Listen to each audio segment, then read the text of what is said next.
Para mim é um motivo sempre de alegria estar cultuando com os irmãos de Camela, né? Desde a primeira vez que eu estive aqui nessa igreja e da última vez pregando, né? E foi bem diferente, porque não tínhamos os irmãos aqui com a gente, mas sabíamos que muitos estavam acompanhando, né, a transmissão online.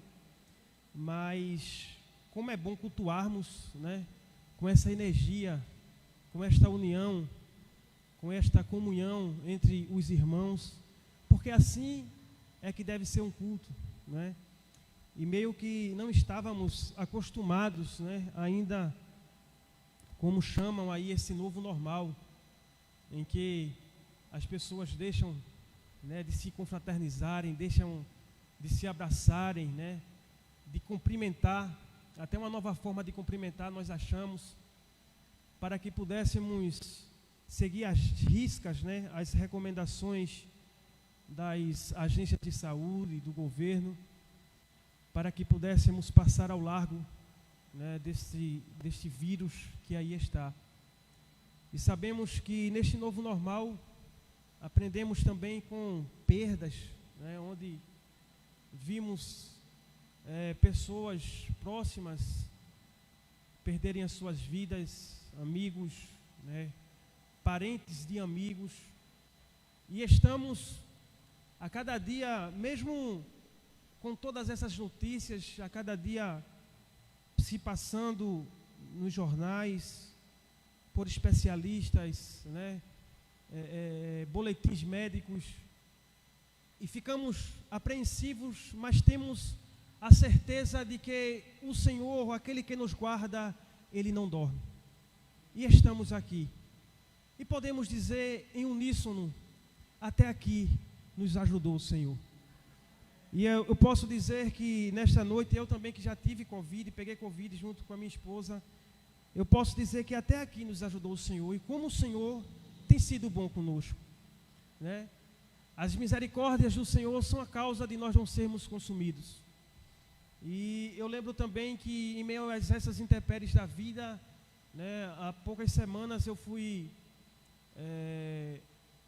realizada uma cirurgia em mim, onde foi diagnosticado através de exames, né, eu vinha sentindo uma dor forte há cerca de 1 ano e tinha ido para vários médicos e eles não diagnosticavam o que era que eu sentia, outros diziam que não era nada. Até eu e minha esposa ir no médico dizer, olha, nós queremos que o senhor passe uma ressonância. E ele passou. E não sabíamos a qual especialista recorrer, até chegarmos a um especialista certo e ele dizer que o que eu tinha era um tumor, né, um tumor benigno, um engroma cístico, que era uma malformação congênita e que deveria ser operado, ser feita a cirurgia.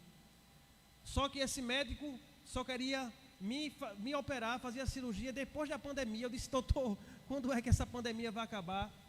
Só que o quadro infeccioso estava muito forte, estava muito elevado dentro do meu corpo, a ponto de eu não aguentar e ser socorrido às pressas para o hospital. E lá, né, em meio a tanta dor, eu só clamava, porque nós, quando nos encontramos nos becos sem saídas dessa vida, que a vida impõe sobre as nossas vidas, nós temos a quem recorrer. Uns confiam em carros, como diz o salmista, e outros em cavalos, mas nós faremos menção do nome do Senhor. E assim como a minha esposa, o meu filho, eles clamavam aqui, os meus amigos, pastor Carlos, Patrícia, aqueles mais próximos que sabiam. E quando eu cheguei da entrada no hospital, no outro dia pela manhã, foi feita a cirurgia e graças a Deus eu estou de pé. E agradecendo a Deus, e eu sei que se fosse franqueado a palavra para cada um de vocês que estão aqui nesta tarde, vocês contariam 3 ou 4 ou até mais testemunhos daquilo que o Senhor tem feito na vida de vocês. E quando o pastor Carlos falou a respeito da oferta, é bom nós contribuirmos com o dinheiro, com a oferta, mas saiba que você está aqui nesta tarde também é uma oferta agradável ao Senhor, é uma forma de você ofertar a sua vida ao Senhor. É uma forma de que com o coração limpo você possa render graças àquele que te formou, àquele que te criou e àquele que te sustém até hoje. Bendito seja o nome do Senhor. Mas foi-me incumbido a missão de trazer para essa amada igreja, essa linda igreja de Camela. Uma mensagem relacionada, não está ali o tema, às mães, né? E eu fiquei muito lisonjeado porque, como pai de família, né, como filho de uma mãe, como neto de uma avó que me criou, eu pude vivenciar no meu seio familiar o que é receber um amor de uma mãe, o que é você viver e poder compartilhar, né, e poder viver daquela que eu poderia dizer que é uma das formas mais lindas de se amar. É um amor tão lindo, um amor incondicional que é comparado ao amor de Cristo, um amor de uma mãe. Para isso, eu queria convidar você a abrir as suas Bíblias hoje, no livro de Lucas, no Evangelho de São Lucas, um médico amado, capítulo 1 e o verso 26. Lucas, capítulo 1 e o verso 26.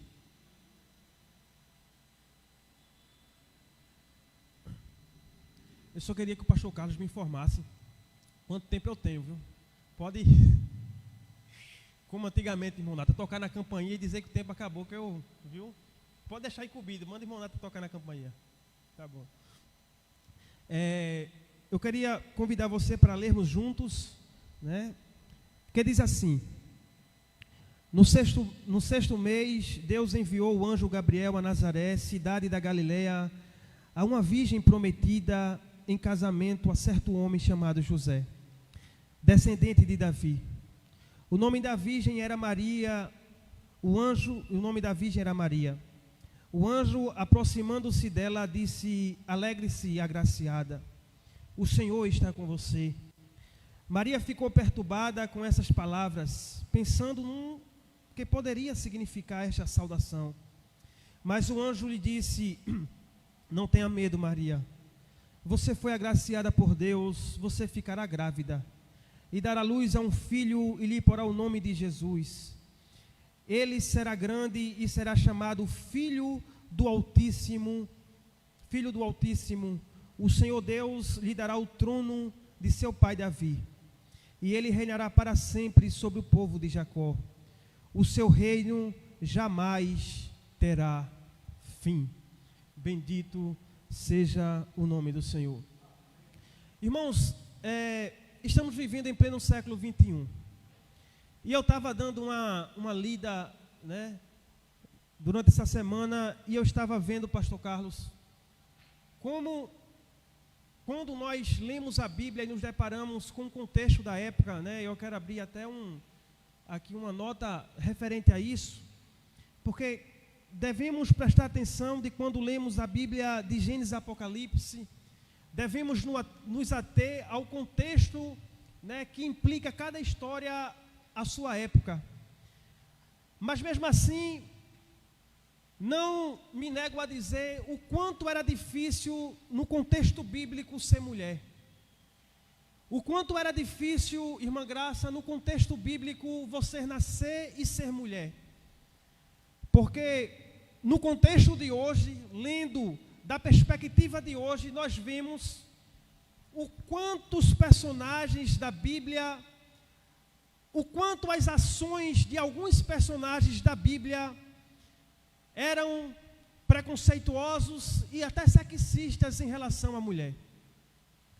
A mulher, tida hoje, né, em pleno século 21, por alguns como sexo frágil. Antigamente, a mulher era incumbida, encarregada de simplesmente fazer as obrigações do seu lar, procriar e até mesmo ser serva do seu senhor.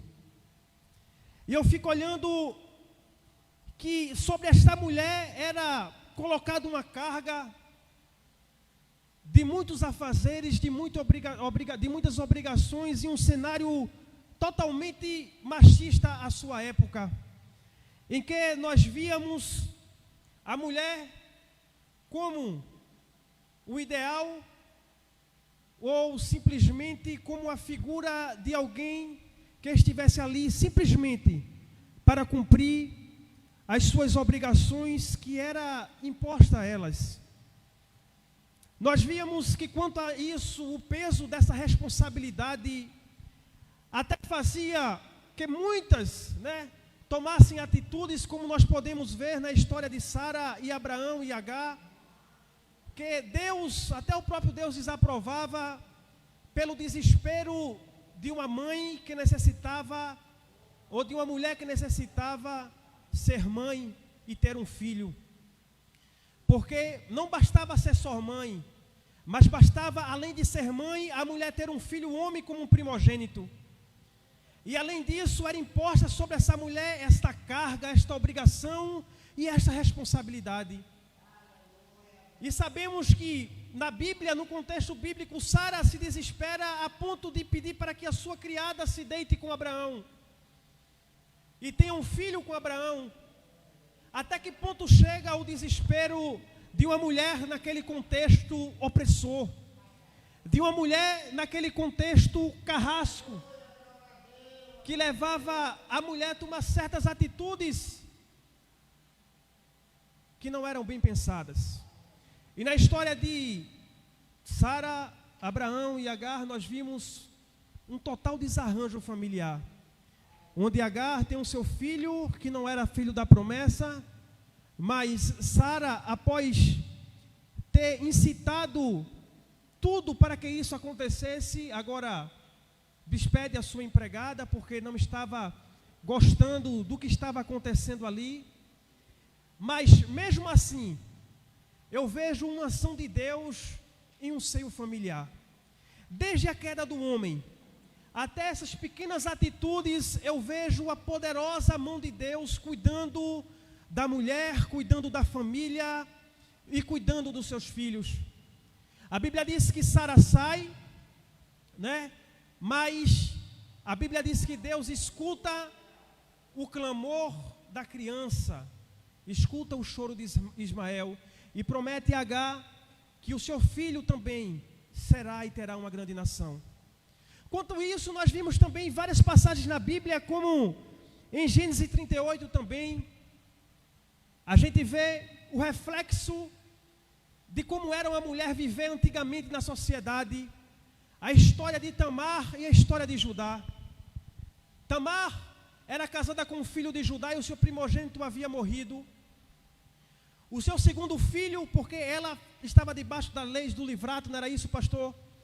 Era, por consequência, para se casar com Tamar, mas este também veio a morrer. E o terceiro filho, que não tem idade, era para ser prometido a mesma.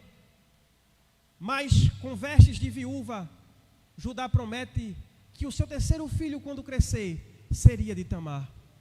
Mas assim não fez. Ela não aguentou, porque só ela sabia, talvez a olho nu, existam críticos que poderiam apontar e dizer que tal atitude não era bem-vinda. Mas no contexto, como eu falei, no contexto bíblico à época, só ela sabia o que era viver naquela opressão. Só ela sabia o que era viver naquele ambiente de opressão e ser condenada a ser viúva, a não casar e esperar a benevolência do seu sogro para que pudesse a contemplar novamente como esposo. E ela então se disfarça, e tem agora um caso com o seu sogro, querendo ter um filho, para que pudesse, através da sua atitude, ser reabilitada a sociedade da época, ser vista com bons olhos a sociedade da época. E ela usou o que mais tinha, ela usou aquilo que ela poderia usar contra o seu sogro e contra a sociedade da época, a ponto de quando Judá descobre que a sua nora está grávida. Ele agora diz a Bíblia que tende a matá-la no meio da sociedade, mas ela tinha o seu cajado e tinha prova de que ela havia se deitado com ele. E ele agora não decide mais matar, porque vê nela dignidade, vê nela coragem, vê nela resistência, vê nela, sobretudo, uma coragem contra os padrões estabelecidos da época. Uma mulher que teve coragem de enfrentar a tudo e a todos para que pudesse se restabelecer na sociedade. E são essas histórias soltas que nós vimos na Bíblia e também encontramos, irmãos, dentro da Bíblia, mulheres dignas de reconhecimento pela sua coragem, que a contraponto a termos só homens como cabeça, a termos só homens como pessoas e como personagens de liderança, nós vimos Débora, Ruth, entre outras mulheres que estabeleceram e quebraram paradigmas à sua época, mostrando coragem. E ainda dizem que mulher é sexo frágil. Se na época nós vimos, através da Bíblia, mulheres com coragem para se restabelecer num contexto totalmente opressor, imagina hoje. Mas eu quero dizer a você que a imagem da mulher por muito tempo ficou manchada e ficou esquecida, porque se diziam, foi através da mulher que o homem caiu, foi através da mulher que entrou o pecado no mundo. Mas quem disse a você e a mim que Deus, Ele não trata do problema lá na raiz? Quem foi que disse a você e a mim que Deus, Ele não trata do problema como deve ser tratado? Existe uma reparação aí divina, irmãos, ao longo dessa história, que nós, quando lemos Lucas, capítulo 1, verso 26, nós observamos, pastor Carlos, essa reparação. Porque da onde veio a perdição, segundo eles, da onde entrou o pecado, agora pela mulher entrou no mundo a salvação. Deus deu oportunidade, irmão Nata, a uma mulher de gerar aquele que seria o salvador da humanidade. Deus deu a oportunidade à mulher, em um tom de reparação histórico, a dizer, é através da mulher que entrará no mundo o meu filho, o verbo encarnado, aquele que terá o poder de perdoar o pecado do ser humano, do pecador, aquele que terá o poder de perdoar o pecado do mais vil pecador, aquele através da mulher que terá o poder de restaurar a vida do homem caído. E Deus agora agracia uma mulher com a obra do Espírito Santo, para que ela seja a mãe do Filho de Deus. Em um momento oportuno, em Dia das Mães, nós lemos sobre Maria, a mãe do Senhor Jesus, aquela que teve a graça de carregar Jesus no seu ventre. E que mãe extraordinária, que mãe privilegiada. E a todas as mamães que aqui estão, ser mãe, ó com graça, ó com dádiva é, a mulher poder gerar e ter um filho. E eu digo mais, até aquelas, porque é direito de que não decidiram ser mães, até nessas mulheres, e nessas mulheres estão o instinto maternal. Porque eu conheço muitas mulheres que não quiseram ter filhos, mas adotaram, e elas conseguiram provocar assim o instinto maternal, porque elas são filhas de uma mãe. E aqui eu vejo Maria sendo mãe do Criador, mãe daquele que vinha a salvar o mundo. Irmãos, e eu lembro quando eu recebi a notícia na minha casa que a minha esposa estava grávida. Começou ali, porque Arthur, eu não sei se eu já contei, foi fruto de uma oração. O sonho da minha esposa era ser mãe.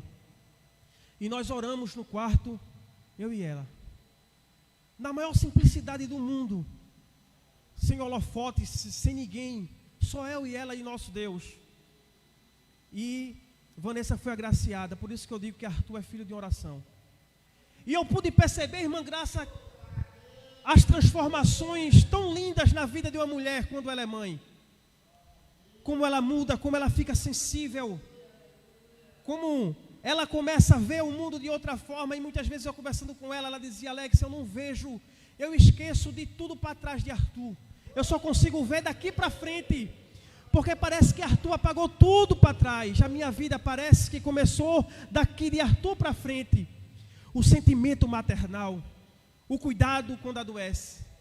Irmãos, como é que pode, pais de primeira viagem, você não saber nem o que remédio dá, não ser formado em medicina, em enfermagem, mas quando Arthur estava doente, ela fazia alguma coisa, dava um remédio e em instantes Arthur ficava bom. Porque o instinto maternal, o amor, ele transcende todas as barreiras. Mas não foi diferente com Maria, ela que foi uma mulher diferente à sua época, por ter sido privilegiada em carregar sobre o seu ventre Jesus, ela também sofreu. Porque aos 12 anos ela se preocupava com Jesus. Aos 12 anos ela quis saber aonde Jesus estava. Mas também em algum momento ela tinha um confronto, pastor Carlos, entre o papel de mãe e saber que ela, mesmo sendo mãe, era serva do seu filho. Porque Jesus, como Deus, em alguns momentos houve o choque dessa maternidade, desse cuidado, que às vezes nós dizemos é um super cuidado.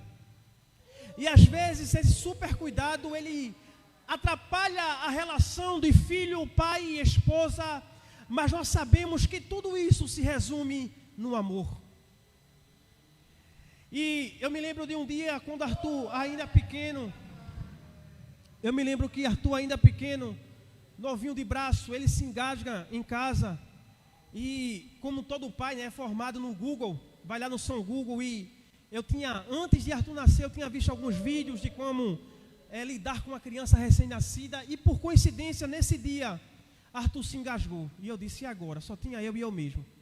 E eu pegando Arthur e vendo os procedimentos, lembrando dos procedimentos, né, fazendo conforme o vídeo que eu tinha visto, e Vanessa chegou numa hora, e no momento que ela chegou, ela querendo pegar Arthur dos meus braços, o instinto maternal, ela queria ajudar, mas por um momento, ela iria atrapalhar, e eu tive que ser rude com ela e dizer, pare, deixe que eu agora estou no controle da situação. E depois ela viu que esse choque de amor, este super cuidado poderia atrapalhar. Maria não foi diferente. Maria não foi diferente. Marcos 3 diz que ela chega um momento em que Jesus está reunido com os seus filhos lá, e ela manda o chamar, e diz a Jesus, olha, a tua mãe e os teus irmãos estarão aí. O super cuidado de mãe, o amor, aquela proteção, mas Jesus diz assim a ela, olha, a minha mãe e os meus irmãos é todos aqueles que fazem a vontade do meu Pai. Mas essa mulher, ela foi adiante, do mesma forma que ela foi agraciada a ter Jesus, aquele que viria salvar o mundo, ela também viu Jesus ser crucificado. E como toda mãe ela sofreu, mas mais ainda, ela sabendo que Jesus tinha que cumprir com aquela crucificação e morrer pela humanidade, era a sensação de impotência, de não poder fazer nada. Porque se uma mãe tivesse superpoderes, ela nunca deixaria que nenhuma intempérie do mundo acontecesse contra os seus filhos. E com Maria não foi diferente. Quando Jesus estava lá, na cruz, ela estava lá, aos pés da cruz com Jesus, e não deixou ele por um minuto. Foi ela que se despeçou dele do túmulo. E para terminar a mensagem, foi ela também que anunciou aos discípulos, homens que estavam encurralados e com medo, que aquele que morreu não estava mais morto, pois havia ressuscitado. Bendito seja o nome de Jesus. Por uma mulher diziam que entrou o pecado no mundo, mas por uma mulher, irmão Nata, entrou a salvação.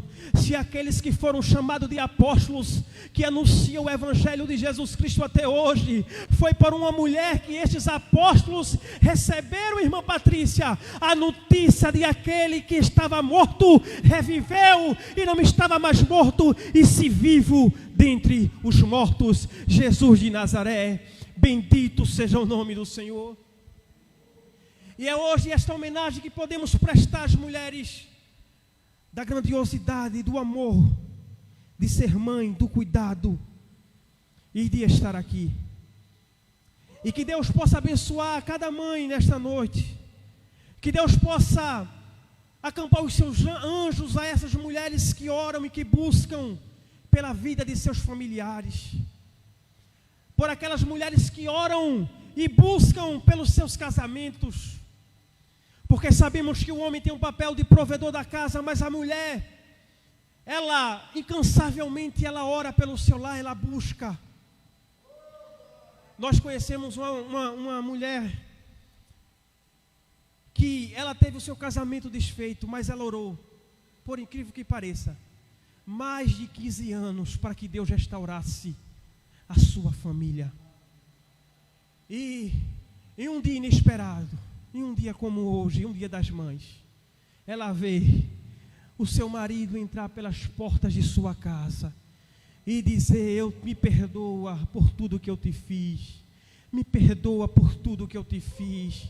Quem disse que oração de mãe não tem poder? Oração de mãe, irmãos, tem poder. A oração de uma mulher convicta, a oração de uma mulher crente em Deus, irmãos, tem poder para transformar o mundo. A você, mulher de Deus, a você, mãe, a você que está aqui nesta noite, é vocês que através das suas orações pelas madrugadas sustentam os ministérios dos homens que estão aqui de frente a esta obra, porque a oração do justo, ela pode e vale muito em seus efeitos. Bendito seja o nome do Senhor. E é nesta noite, no Dia das Mães, assim como Maria, mãe de Jesus, aquele que disse lá na ceia: fazei isto todas as vezes que lembrardes em memória de mim. Estamos aqui nesta noite, Dia das Mães, celebrando a Santa Ceia do Senhor. Bendito seja o nome do Senhor, e que o Senhor possa abençoar cada mãezinha nesta noite, a cada mãezinha que está nos ouvindo. Que o Senhor possa trazer paz nas famílias, que o Senhor possa trazer paz nos lares, que o Senhor possa restaurar os lares, através da salvação de seus familiares, através da restauração de sua família. Bendito seja o nome do Senhor. Amém. Amém, amém. Nós vamos descer agora, eu e o Alex. Enquanto isso, vocês vão ficar de pé junto com o grupo de louvor, vão cantar a Deus, e a gente vai preparar aqui a ceia que vai ser celebrada. Alex, leva também o microfone, tem um outro ali para Júnior. Vamos descer e preparar para celebrar a ceia.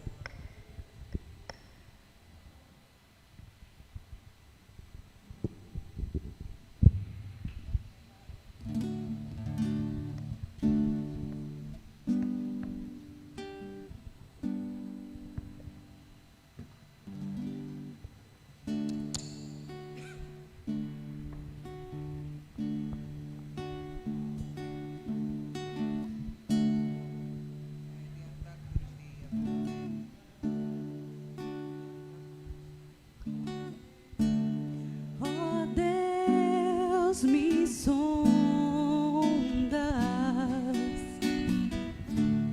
conheces-me,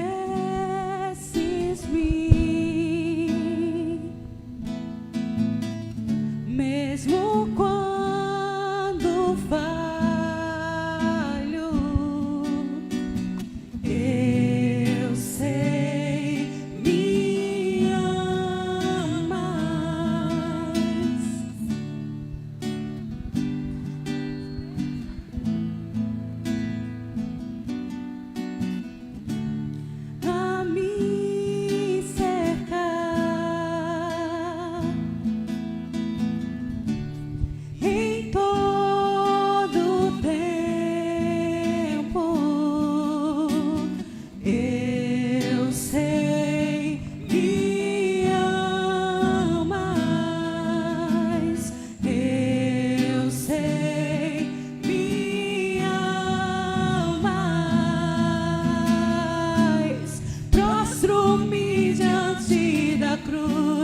Vejo o sangue de Jesus no Calvário.